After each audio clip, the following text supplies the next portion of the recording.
because we're not constantly frittering away our energy in these negative and corrosive thought patterns. And all of this, so that's viewpoint from distillation of ancient Mexican wisdom presented in the 1960s. It was bad then. So it was bad in ancient Mexico. It was bad in the 1960s.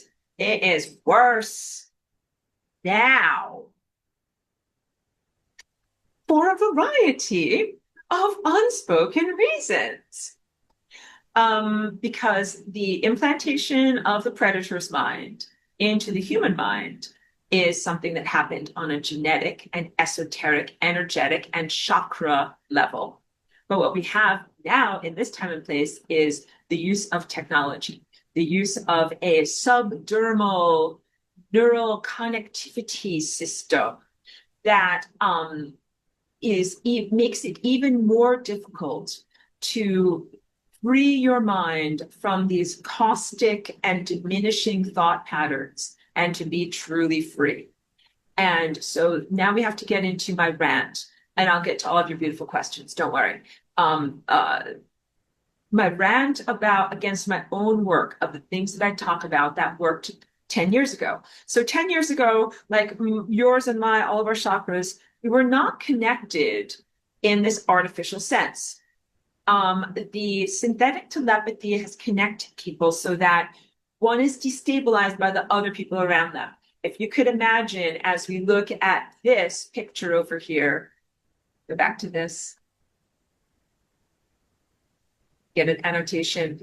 Like if here's another person over here, and imagine, so when I draw my chakra paintings, these are all like perfect anatomy, because you can see like all of these are perfectly horizontal, and then this red chakra and violet chakra, perfectly vertical, all right? So that shows this person is like a super ascended master in a state of perfect health. But what happens usually is these chakras wobble. Like this orange one might be at an angle like this green one might be at an angle like this, and that represents that there is some amount of energy that is being destabilized. So what if this guy over here has a chakra that is at an angle like this? And then he comes closer to you and then makes your chakra go like this.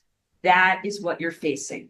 And it might be at the level of emotions, like orange is the level of emotions. That's what I just drew there. But it might be at the level of intellect. And that happens. Like, what if this guy over here reads a bunch of propaganda or watches the TV news, gets a bunch of propaganda from the TV news? And then you're out walking your dog and he comes along and says, hey, what a cute dog. And oh, by the way, did you hear such and such propaganda? That literally causes this level of destabilization in your own mind and your own emotions. What if he doesn't talk to you? What if he just comes along and comes near you in your energy field? Because his energy field touches on your energy field, it destabilizes you. What if he doesn't actually come near you in the park? What if he just sits in his house over here watching his TV? Let's draw the TV. Here's the TV, all right? And here's the antennas. He doesn't have cable. And he's watching the TV and getting destabilized, but he's not actually even in your presence because of the synthetic grid that has been created, satellites and telecom and all the things that I always talk about and allude to. Just gloss over that very quickly so we don't get banned. Is going to have an impact on you because that stuff is artificially connecting people, even if he's not sitting right next to you. And none of that is okay. None of that is okay. So first of all, I rant against that. Yes, you could definitely say that the predators have given some scientists and technologists and different forms of electrical engineers a bunch of terrible ideas. Like most of our technology comes from the predator's mind, and they've given them some terrible ideas that amount to a more effective way to harvest energy. So let's go back, rewind a little bit. What is the motivation for the implantation at the level of yellow chakra? The motivation is to create a spigot, a faucet, an on-off energy harvesting siphon that the predators can use because, as Don Juan talks about it, they have food insecurity. They're afraid of going hungry. And so what they wanted to do was get a captive population, implant them with these little spigots or faucets or on-off buttons. And that's your mind. And then be able to push the button whenever they're hungry. Need some loosh? Push the button. Need some anxiety? Push the button. Need some bad energy? Push the button. sadness, grief, whatever. Like push this button here, like some kind of dispenser in the 7-Eleven where you put your drinks, like Coca-Cola, Pepsi, like sadness, grief, loss, anxiety. What are you feeling like today? Push the button, and you can get some of that. I'm a predator, and then drink it. Yum. So that's part of it. They have a food insecurity because now I have to speak about the origins of the predatory mind. Predator is not the same as a farmer. A hunter is not the same as a farmer.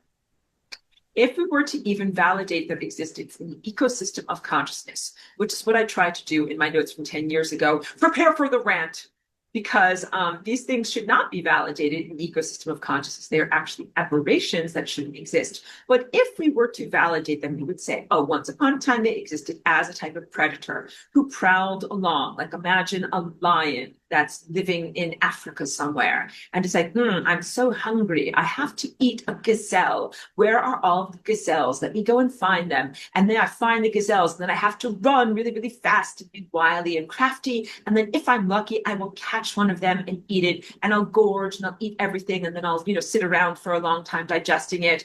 But then at a certain point, I'll have to go out hunting again. And this is like a constant state of like having to find food, having to work hard for food. What if I'm a hungry lion and I go out hunting and then all the gazelles run away? And then I'm like, I'm hungry and empty inside. I just have to sit here and be hungry and empty. That's the life of a predator. You feast, but you also starve. And that's also like, it's interesting. Like if you just want to know about your own body, there's nothing wrong with this in your body, but some people benefit a lot from intermittent fasting because that is what your body is made to do. Like you are actually made to go out hunting, kill a big animal, eat it, be full for a long amount of time, and then not eat. Not to be like, let's go out to the Cheesecake Factory, eat a giant animal, and then come home, and then snack in front of the TV even